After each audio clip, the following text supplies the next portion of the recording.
The Rivals of Sherlock Holmes, Volume 2. The Secret of the Fox Hunter, by William le Queux. It happened 3 winters ago. Having just returned from Stuttgart, where I had spent some weeks at the Marquardt, in the guise I so often assumed, that of Monsieur Gustave Dreux, commercial traveller of Paris, and where I had been engaged in watching the movements of 2 persons staying in the hotel, a man and a woman, I was glad to be back again in Bloomsbury to enjoy the ease of my armchair and pipe. I was much gratified that I had concluded a very difficult piece of espionage, and having obtained the information I sought, had been able to place certain facts before my chief, the Marquess of Macclesfield, which had very materially strengthened his hands in some very delicate diplomatic negotiations with Germany. Perhaps the most exacting position in the whole of British diplomacy is the post of ambassador at Berlin, for the Germans are at once our foes as well as our friends, and are at this moment only too ready to pick a quarrel with us from motives of jealousy which may have serious results. The war cloud was still hovering over Europe, hence a swarm of spies, male and female, were plotting, scheming, and working in secret in our very midst. The reader would be amazed if he could but glance at a certain red-bound book kept under lock and key at the Foreign Office, in which are registered the names, personal descriptions, and other facts concerning all the known foreign spies living in London and in other towns in England. But active as are the agents of our enemies, so also are we active in the opposition camp. Our empire has such tremendous responsibilities that we cannot now depend on mere birth, wealth, and honest dealing, but must call in shrewdness, tact, subterfuge, and the employment of secret agents in order to combat the plots of those ever seeking to accomplish England's overthrow. Careful student of international affairs that I was, I knew that trouble was brewing in China. Certain confidential dispatches from our minister in Peking had been shown to me by the Marquess, who, on occasion, flattered me by placing implicit trust in me, and from them I gathered that Russia was at work in secret to undermine our influence in the Far East.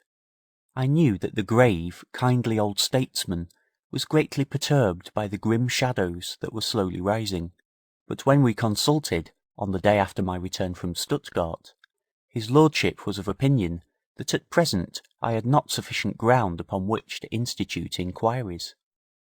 For the present, Drew, he said, we must watch and wait. There is war in the air, first at Peking and then in Europe, but we must prevent it at all costs. Huntley leaves for Peking tonight with dispatches in which I have fully explained the line which Sir Henry is to follow. Hold yourself in readiness, for you may have to return to Germany or Russia tomorrow. We cannot afford to remain long in the dark. We must crush any alliance between Petersburg and Berlin. A telegram to my rooms will bring me to your lordship at any moment, was my answer. Ready to go anywhere, Drew? He smiled, and then, after a further chat, I left Downing Street and returned to Bloomsbury.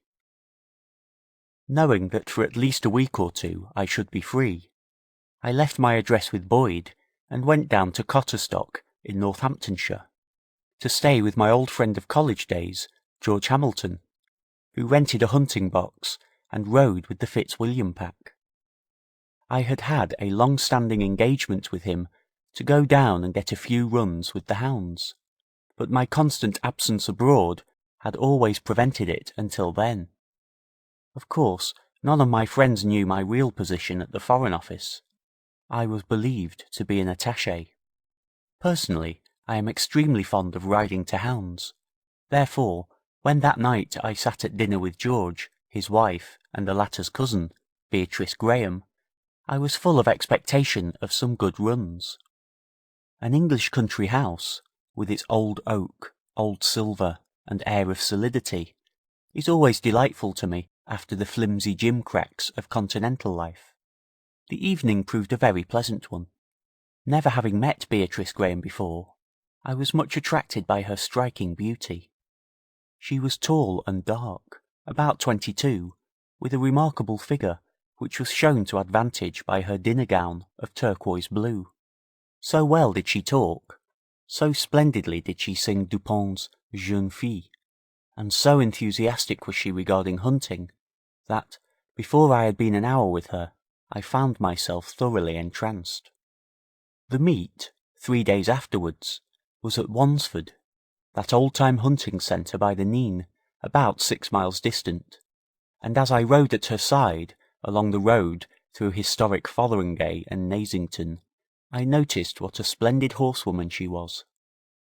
Her dark hair was coiled tightly behind, and her bowler hat suited her face admirably, while her habit fitted as though it had been moulded to her figure. In her mare's tail was a tiny piece of scarlet silk, to warn others that she was a kicker. At Wansford, opposite the old Haycock, once a hunting inn in the old coaching days, but now Lord Chesham's hunting box, the gathering was a large one. From the great rambling old house, servants carried glasses of sloe gin to all who cared to partake of his lordship's hospitality, while every moment the meet grew larger and the crowd of horses and vehicles more congested. George had crossed to chat with the master, Mr. George Fitzwilliam, who had just driven up and was still in his overcoat. Therefore I found myself alone with my handsome companion, who appeared to be most popular everywhere. Dozens of men and women rode up to her and exchanged greetings, and the men more especially, until at last Barnard, the huntsman, drew his hounds together, the word was given, and they went leisurely up the hill to draw the first cover. The morning was one of those damp cold ones of mid-February. The frost had given, and everyone expected a good run, for the scent would be excellent. Riding side by side with my fair companion, we chatted and laughed as we went along, until, on reaching the cover, we drew up with the others and halted while hounds went in. The first cover was, however, drawn blank, but from the second a fox went away straight for Elton, and soon the hounds were in full cry after him, and we followed at a gallop. After a couple of miles, more than half the field was left behind. Still we kept on, until of a sudden, and without effort, my companion took a high hedge and was cutting across the pastures ere I knew that she had left the road. That she was a straight rider I at once saw, and I must confess that I preferred the gait to the hedge and ditch which she had taken so easily. Half an hour later the kill took place near Haddon Hall, and of the half-dozen in at the death Beatrice Graham was one. When I rode up 5 minutes afterwards, she smiled at me.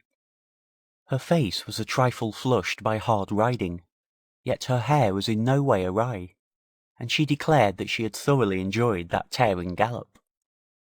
Just, however, as we sat watching Barnard cut off the brush, a tall, rather good-looking man rode up, having apparently been left just as I had.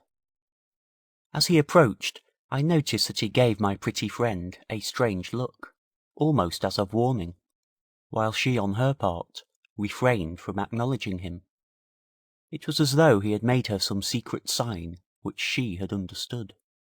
But there was a further fact that puzzled me greatly. I had recognised in that well-turned-out hunting man someone whom I had had distinct occasion to recollect. At first I failed to recall the man's identity, but when I did, a few moments later, I sat regarding his retreating figure like one in a dream. The horseman who rode with such military bearing was none other than the renowned spy, one of the cleverest secret agents in the world, Otto Krempelstein, chief of the German Secret Service. That my charming little friend knew him was apparent. The slightest quiver in his eyelids, and the most imperceptible curl of his lip, had not passed me unnoticed. There was some secret between them, of what nature I, of course, knew not. But all through that day my eyes were ever open to rediscover the man whose ingenuity and cunning had so often been in competition with my own. Twice I saw him again, once riding with a big, dark-haired man in pink, on a splendid bay, and followed by a groom with the second horse, and on the second occasion, at the edge of Stockhill Wood, while we were waiting together, he galloped past us, but without the slightest look of recognition. "I wonder who that man is," I remarked casually, as soon as he was out of hearing. "I don't know," was her prompt reply. "He's often out with the hounds. A foreigner, I believe. Probably he's one of those who come to England for the hunting season. Since the late Empress of Austria came here to hunt, the Fitzwilliam has always been a favourite pack with the foreigners." I saw that she did not intend to admit that she had any knowledge of him. Like all women, she was a clever diplomatist, but he had made a sign to her, a sign of secrecy.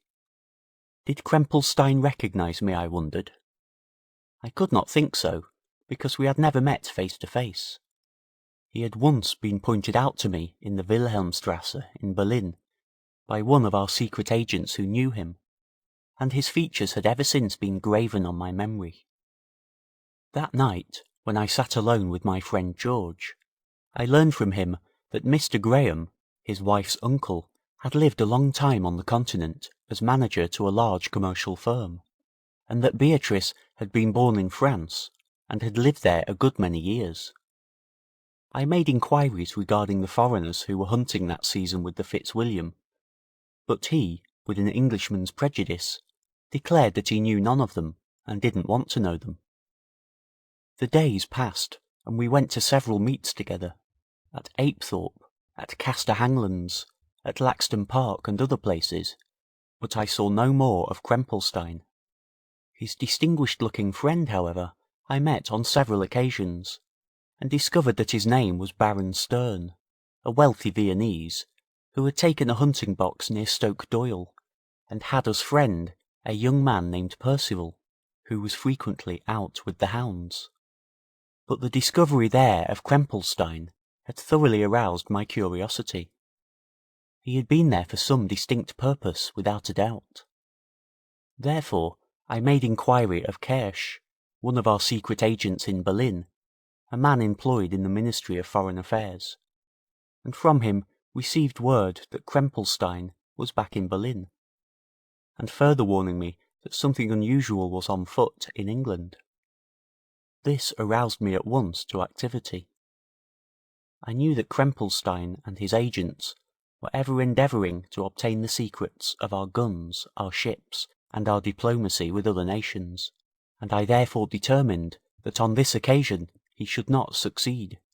However much I admired Beatrice Graham, I now knew that she had lied to me, and that she was in all probability his associate, so I watched her carefully, and when she went out for a stroll or a ride, as she often did, I followed her. How far I was justified in this action does not concern me. I had quite unexpectedly alighted upon certain suspicious facts, and was determined to elucidate them. The only stranger she met was Percival. Late one afternoon, just as dusk was deepening into night, she pulled up her mare beneath the bare black trees while crossing Burghley Park, and after a few minutes was joined by the young foreigner, who, having greeted her, chatted for a long time in a low, earnest tone, as though giving her directions. She seemed to remonstrate with him, but at the place I was concealed, I was unable to distinguish what was said. I saw him, however, hand her something, and then, raising his hat, he turned his horse and galloped away down the avenue in the opposite direction. I did not meet her again until I sat beside her at the dinner table that night, and then I noticed how pale and anxious she was, entirely changed from her usual sweet, light-hearted self. She told me that she had ridden into Stamford for exercise, but told me nothing of the clandestine meeting. How I longed to know what the young foreigner had given her. Whatever it was, she kept it a close secret to herself. More than once I felt impelled to go to her room in her absence and search her cupboards, drawers, and travelling trunks. My attitude towards her was that of a man fallen entirely in love, for I had discovered that she was easily flattered by a little attention. I was searching for some excuse to know Baron Stern, but often for a week he never went to the meets. It was as though he purposely avoided me. He was still at Weldon Lodge, near Stoke Doyle, for George told me that he had met him in Oundle only 2 days before. 3 whole weeks went by, and I remained just as puzzled as ever. Beatrice Graham was, after all, a most delightful companion, and although she was, to me, a mystery, yet we had become excellent friends. One afternoon, just as I entered the drawing-room where she stood alone, she hurriedly tore up a note and threw the pieces on the great log fire. I noticed one tiny piece about an inch square remained unconsumed, and managed half an hour later to get possession of it. The writing upon it was, I found, in German, 4 words in all, which, without context, conveyed to me no meaning. On the following night, Mrs. Hamilton and Beatrice remained with us in the smoking room till nearly 11 o'clock, and at midnight I bade my host good night and ascended the stairs to retire. I had been in my room about half an hour when I heard stealthy footsteps. In an instant the truth flashed upon me. It was Beatrice on her way downstairs. Quickly I slipped on some things and noiselessly followed my pretty fellow guest through the drawing-room, out across the lawn, and into the lane beyond. White mists had risen from the river, and the low roaring of the weir prevented her hearing my footsteps behind her. Fearing lest I should lose her, I kept close behind, following her across several grass fields until she came to Southwick Wood, a dark deserted spot away from road or habitation. Her intention was, evidently, to meet someone, so when presently she halted beneath a clump of high black firs, I also took shelter a short distance away. She sat on the fallen trunk of a tree and waited in patience. Time went on, and so cold was it that I became chilled to the bones. I longed for a pipe, but feared that the smell of tobacco or the light might attract her. Therefore I was compelled to crouch and await the clandestine meeting. She remained very quiet. Not a dead leaf was stirred. Not a sound came from her direction. I wondered why she waited in such complete silence. Nearly 2 hours passed, when, at last, cramped and half frozen, I raised myself in order to peer into the darkness in her direction. At first I could see no one, but, on straining my eyes, I saw, to my dismay, that she had fallen forward from the tree trunk, and was lying motionless in a heap upon the ground. I called to her, but received no reply. Then, rising, I walked to the spot, and in dismay threw myself on my knees and tried to raise her. My hand touched her white cheek. It was as cold as stone. Next instant I undid her fur cape and bodice, and placed my hand upon her heart. There was no movement. Beatrice Graham was dead. The shock of the discovery held me spellbound. But when, a few moments later, I aroused myself to action, a difficult problem presented itself. Should I creep back to my room and say nothing, or should I raise the alarm and admit that I had been watching her? My first care was to search the unfortunate girl's pocket, but I found nothing save a handkerchief and purse. Then I walked back, and, regardless of the consequences, gave the alarm. It is unnecessary here to describe the sensation caused by the discovery, or of how we carried the body back to the house. Suffice it to say that we called a doctor, who could find no mark of violence or anything to account for death, and yet she had expired suddenly, without a cry. One feature, however, puzzled the doctor, namely, that her left hand and arm were much swollen, and had turned almost black, while the spine was curved, a fact which aroused a suspicion of some poison akin to strychnia. From the very first I held a theory that she had been secretly poisoned, but with what motive I could not imagine. A post-mortem examination was made by 3 doctors on the following day, but, beyond confirming the theory I held, they discovered nothing. On the day following, a few hours before the inquest, I was recalled to the Foreign Office by telegraph, and that same afternoon sat with the Marquess of Macclesfield in his private room, receiving his instructions. An urgent dispatch from Lord Rockingham, our ambassador at Petersburg, made it plain that an alliance had been proposed by Russia to Germany, the effect of which would be to break British power in the Far East. His Excellency knew that the terms of the secret agreement had been settled, and all that remained was its signature. Indeed, it would have already been signed, save for opposition in some quarters unknown. And while that opposition existed, I might gain time to ascertain the exact terms of the proposed alliance. No light task in Russia, be it said, for police spies exist there in thousands, and my disguise had always to be very carefully thought out whenever I passed the frontier at Verbalen. The Marquess urged upon me to put all our secret machinery in motion in order to discover the terms of the proposed agreement, and more particularly as regards the extension of Russian influence in Manchuria. "I know well the enormous difficulties of the inquiry," his lordship said, "but recollect, Drew, that in this matter you may be the means of saving the situation in the Far East. If we gain knowledge of the truth, we may be able to act promptly and effectively. If not, well." And the grey-headed statesman shrugged his shoulders expressively without concluding the sentence. Full of regret that I was unable to remain at Cotterstock and sift the mystery surrounding Beatrice Graham's death, I left London that night for Berlin, where, on the following evening, I called upon our secret agent, Kersch, who lived in a small but comfortable house at Teltow, one of the suburbs of the German capital. He occupied a responsible position in the German Foreign Office, but, having expensive tastes and a penchant for cards, was not averse to receiving British gold in exchange for the confidential information with which he furnished us from time to time. I sat with him, discussing the situation for a long time. It was true, he said, that a draft agreement had been prepared and placed before the Tsar and the Kaiser, but it had not yet been signed.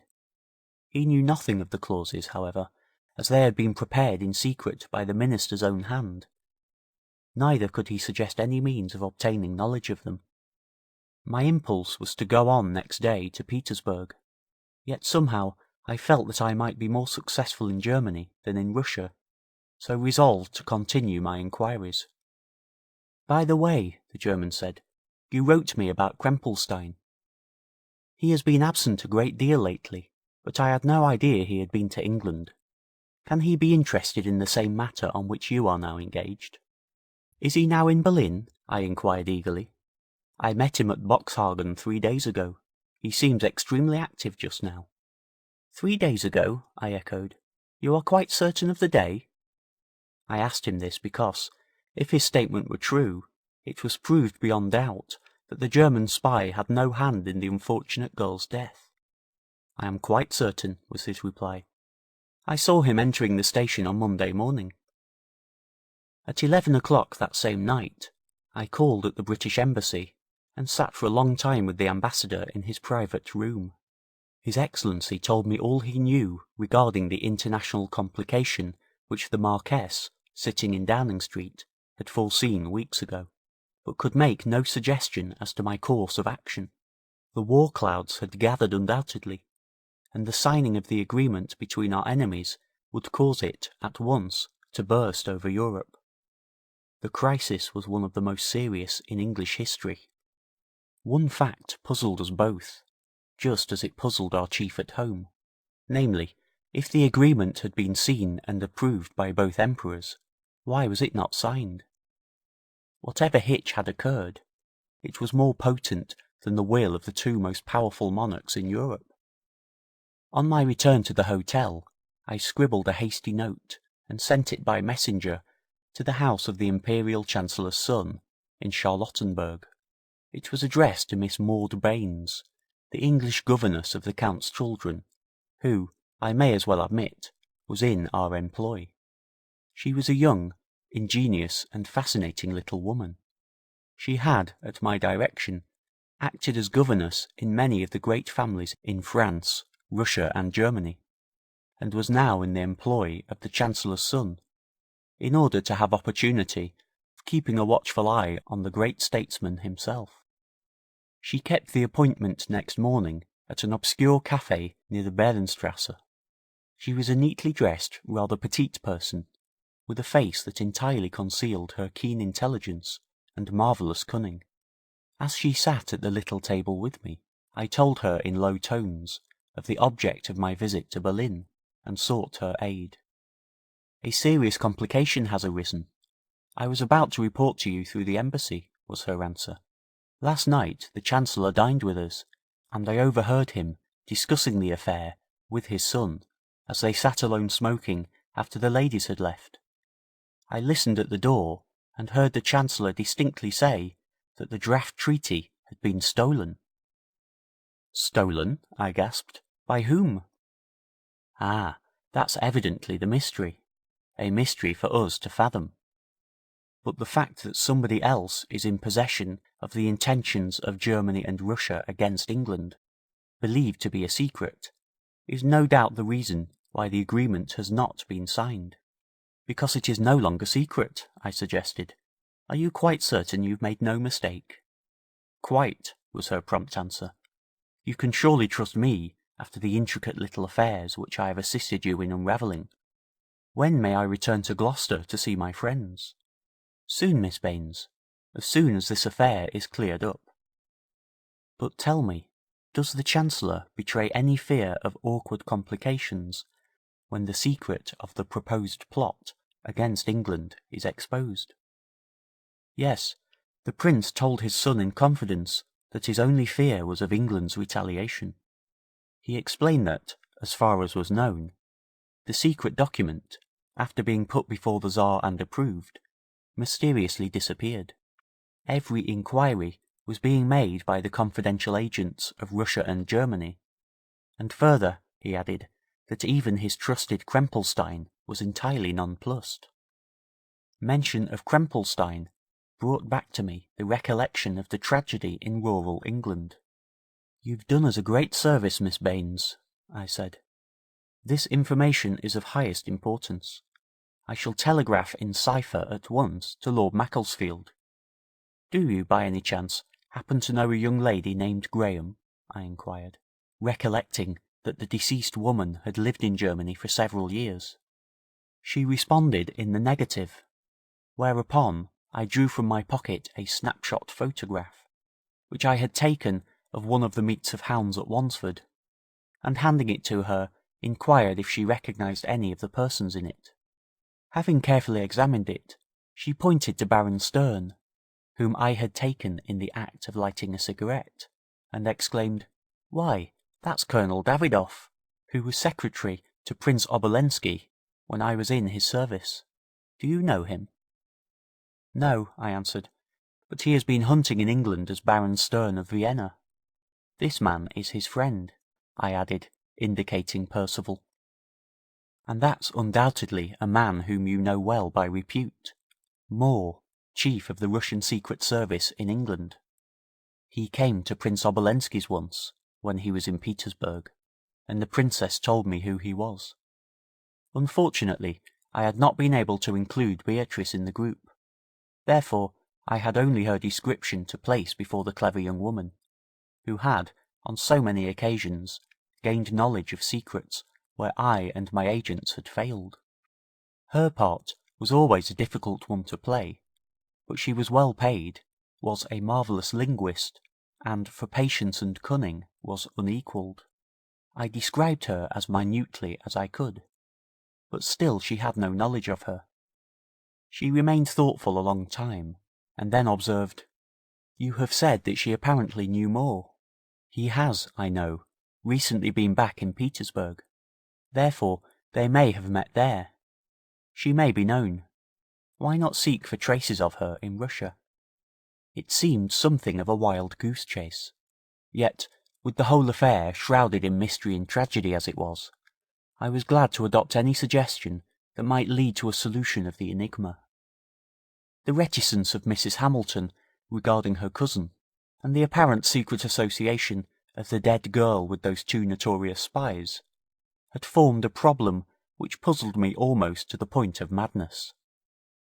The English governess told me where in Petersburg I should be likely to find either the two Russian agents, Davidoff or Moore, who had been posing in England for some unknown purpose as hunting men of means. Therefore I left by the night mail for the Russian capital.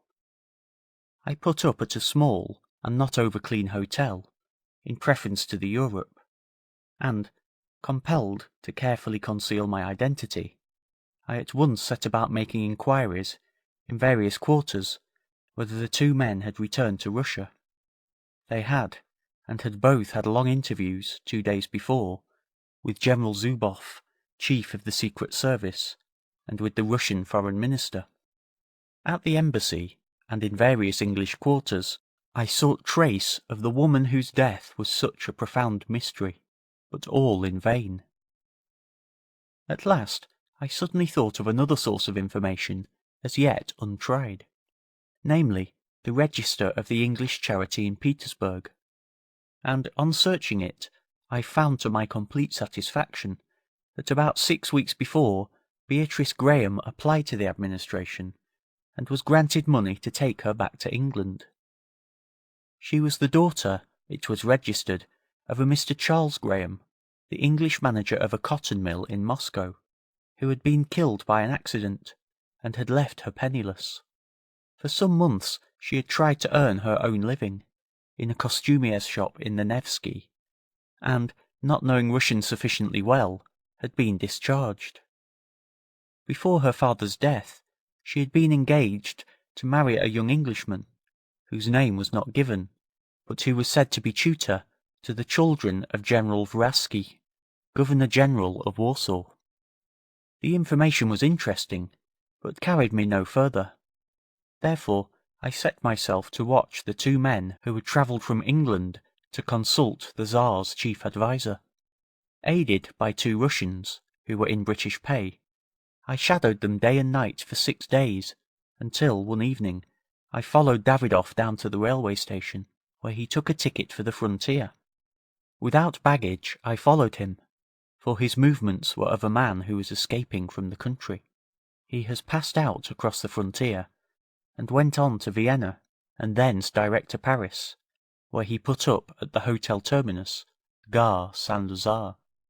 Until our arrival at the hotel he had never detected that I was following him, but on the second day in Paris we came face to face in the large central hall, used as a reading room.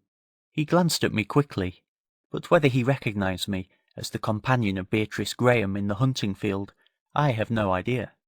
All I know is that his movements were extremely suspicious, and that I invoked the aid of all 3 of our secret agents in Paris to keep watch on him, just as had been done in Petersburg. On the 4th night of our arrival in the French capital, I returned to the hotel about midnight, having dined at the Café Américain with Greville, the naval attaché at the embassy. In washing my hands prior to turning in, I received a nasty scratch on my left wrist from a pin which a careless laundress had left in the towel. There was a little blood, but I tied my handkerchief around it, and, tired out, lay down and was soon asleep. Half an hour afterwards, however, I was aroused by an excruciating pain over my whole left side. A strange twitching of the muscles of my face and hands, and a contraction of the throat, which prevented me from breathing or crying out. I tried to rise and press the electric bell for assistance, but could not. My whole body seemed entirely paralysed. Then the ghastly truth flashed upon me, causing me to break out into a cold sweat. That pin had been placed there purposely. I had been poisoned, and in the same manner as Beatrice Graham. I recollect that my heart seemed to stop, and my nails clenched themselves in the palms in agony. Then, next moment, I knew no more. When I recovered consciousness, Ted Greville, together with a tall, black-bearded man named Delisle, who was in the confidential department of the Quai d'Orsay, and who often furnished us with information, at a very high figure be it said, was standing by my bedside, while a French doctor was leaning over the foot-rail watching me. "Thank heaven you're better, old chap," Greville exclaimed. "They thought you were dead. You've had a narrow squeak. How did it happen?" "That pin," I cried, pointing to the towel. "What pin?" he asked. "Mind, don't touch the towel," I cried. "There's a pin in it, a pin that's been poisoned. That Russian evidently came here in my absence, and very cunningly laid a death trap for me." "You mean Davidoff," chimed in the Frenchman. "When, monsieur, the doctor has left the room, I can tell you something in confidence." The doctor discreetly withdrew, and then our spy said, "Davidoff has turned traitor to his own country. I have discovered that the real reason of his visit here is because he has in his possession the original draft of a proposed secret agreement between Russia and Germany against England, and is negotiating for its sale to us for 100,000 francs. He had a secret interview with our chief last night at his private house in the Avenue de Champs-Élysées." "Then it is he who stole it, after it had the Tsar's approval," I cried, starting up in bed, aroused at once to action by the information. "Has he disposed of it to France?" "Not yet. It is still in his possession." "And he is here?" "No. He has hidden himself in lodgings in the Rue Lafayette, number 247, until the Foreign Minister decides whether he shall buy the document." "And the name by which he is known there?" "He is passing as a Greek named Gaianardios." "Keep a strict watch on him. He must not escape," I said. "He has endeavoured to murder me." "A watch is being kept," was the Frenchman's answer, as, exhausted, I sank again upon the pillow. Just before midnight I entered the traitor's room in the Rue Lafayette, and when he saw me he fell back with blanched face and trembling hands. "No doubt my presence here surprises you," I said, "but I may as well at once state my reason for coming here. I want a certain document which concerns Germany and your own country. The document which you have stolen to sell to France." "What do you mean, monsieur?" he asked, with an attempted hauteur. "My meaning is simple. I require that document, otherwise I shall give you into the hands of the police for attempted murder. The Paris police will detain you until the police of Petersburg apply for your extradition as a traitor. You know what that means, Schlüsselburg." Mention of that terrible island fortress, dreaded by every Russian, caused him to quiver. He looked me straight in the face, and saw determination written there. Yet he was unyielding, and refused for a long time to give the precious document into my hands. I referred to his stay at Stoke Doyle, and spoke of his friendship with the spy Moore, so that he should know that I was aware of the truth, until at last he suggested a bargain with me, namely, that in exchange for the draft agreement against England, I should preserve silence and permit him to return to Russia.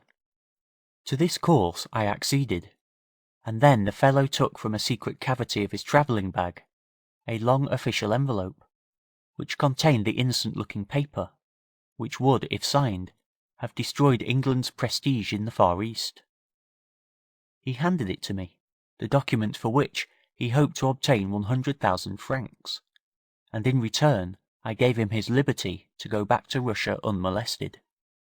Our parting was the reverse of cordial, for undoubtedly he had placed in my towel the pin which had been steeped in some subtle and deadly poison, and then escaped from the hotel in the knowledge that I must sooner or later become scratched and fall a victim. I had had a very narrow escape, it was true, but I did not think so much of my good fortune in regaining my life as the rapid delivery of the all-important document into Lord Macclesfield's hands, which I effected at noon next day. My life had been at stake, for I afterwards found, that a second man had been his accomplice, but happily I had succeeded in obtaining possession of the actual document, the result being that England acted so promptly and vigorously that the situation was saved, and the way was, as you know, opened for the Anglo-Japanese treaty, which, to the discomfiture of Germany, was effected a few months later. Nearly 2 years have gone by since then, and it was only the other day, by mere accident, that I made a further discovery which explained the death of the unfortunate Beatrice Graham. A young infantry lieutenant, named Bellingham, having passed in Russian, had some 4 years before entered our secret service, and been employed in Russia on certain missions.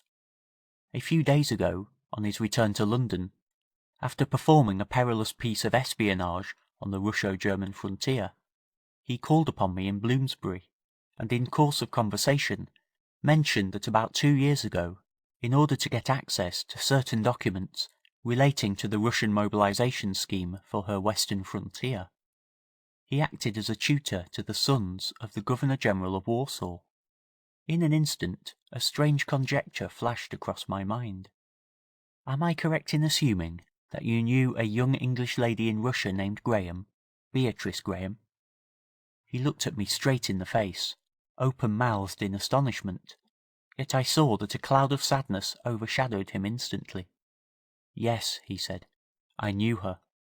Our meeting resulted in a terrible tragedy. Owing to the position I hold, I have been compelled to keep the details to myself, although it is the tragedy of my life. How? Tell me, I urged sympathetically. Ah, he sighed, it is a strange story. We met in Petersburg, where she was employed in a shop in the Nevsky. I loved her, and we became engaged. Withholding nothing from her, I told her who I was, and the reason I was in the service of the Governor-General. At once, instead of despising me as a spy, she became enthusiastic as an Englishwoman, and declared her readiness to assist me. She was looking forward to our marriage, and saw that if I could effect a big coup, my position would at once be improved, and we could then be united. He broke off and remained silent for a few moments, looking blankly down into the grey London street. Then he said, I explained to her the suspicion that Germany and Russia were conspiring in the Far East, and told her that a draft treaty was probably in existence, and that it was a document of supreme importance to British interests. Judge my utter surprise when, a week later, she came to me with the actual document, which she said she had managed to secure from the private cabinet of Prince Korolkov, director of the private chancellery of the Emperor, to whose house she had gone on a commission to the Princess. Truly, she had acted with a boldness and cleverness that were amazing. Knowing the supreme importance of the document, I urged her to leave Russia at once, and conceal herself with friends in England, taking care always that the draft treaty never left her possession. This plan she adopted, first, however, placing herself under the protection of the English charity, thus allaying any suspicions that the police might entertain. Poor Beatrice went to stay with her cousin, a lady named Hamilton, in Northamptonshire. But the instant the document was missed, the secret services of Germany and Russia were at once agog, and the whole machinery was set in motion, with the result that 2 Russian agents, an Englishman named Moore and a Russian named Davidoff, as well as Krempelstein, chief of the German service, had suspicions, and followed her to England with the purpose of obtaining repossession of the precious document. For some weeks they plotted in vain, although both the German and the Englishman succeeded in getting on friendly terms with her. She telegraphed to me, asking how she should dispose of the document, fearing to keep it long in her possession. But, not being aware of the desperate character of the game, I replied that there was nothing to be feared. I was wrong, he cried bitterly. I did not recognize the vital importance of the information. I did not know that empires were at stake. The man Davidoff, who posed as a wealthy Austrian baron, had by some means discovered that she always carried the precious draft concealed in the bodice of her dress. Therefore, he had recourse to a dastardly ruse. From what I have since discovered, he one day succeeded in concealing in the fur of her cape a pin impregnated with a certain deadly arrow poison unknown to toxicologists. Then he caused to be dispatched from London a telegram purporting to come from me, urging her to meet me in secret at a certain spot on that same night. In eager expectation, the poor girl went forth to meet me, believing I had returned unexpectedly from Russia, but in putting on her cape she tore her finger with the poisoned pin. While waiting for me, the fatal paralysis seized her, and she expired, after which Davidoff crept up, secured the missing document, and escaped. His anxiety to get hold of it was to sell it at a high price to a foreign country. Nevertheless, he was compelled first to return to Russia and report. No one knew that he actually held the draft, for to Krempelstein, as well as to Moore, my poor love's death was believed to be due to natural causes, while Davidoff, on his part, took care to so arrange matters that his presence at the spot where poor Beatrice expired could never be proved. The spies, therefore, left England reluctantly after the tragedy, believing that the document, if ever possessed by my unfortunate love, had passed out of her possession into unknown hands. "And what of the assassin Davidoff now?" I inquired. "I have avenged her death," answered Bellingham with set teeth. "I gave information to General Zuboff of the traitor's attempted sale of the draft treaty to France, with the result that the court-martial has condemned him to incarceration for life in the cells below the lake at Schusselburg." End of The Secret of the Fox Hunter by William Le Queux.